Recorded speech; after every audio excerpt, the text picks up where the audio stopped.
Kocak emak-emak cuci piring sambil karaokean. Seorang emak-emak punya cara unik saat melakukan pekerjaan rumah. Ia tampak asyik berkaraoke ketika sedang mencuci piring.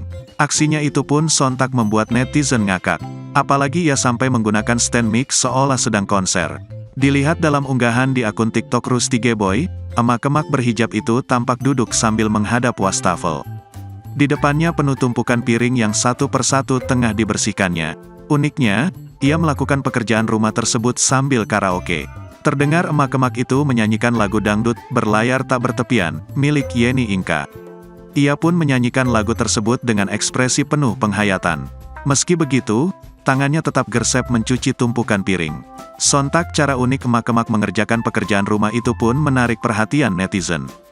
Tak sedikit yang heran dan merasa lucu dengan aksinya.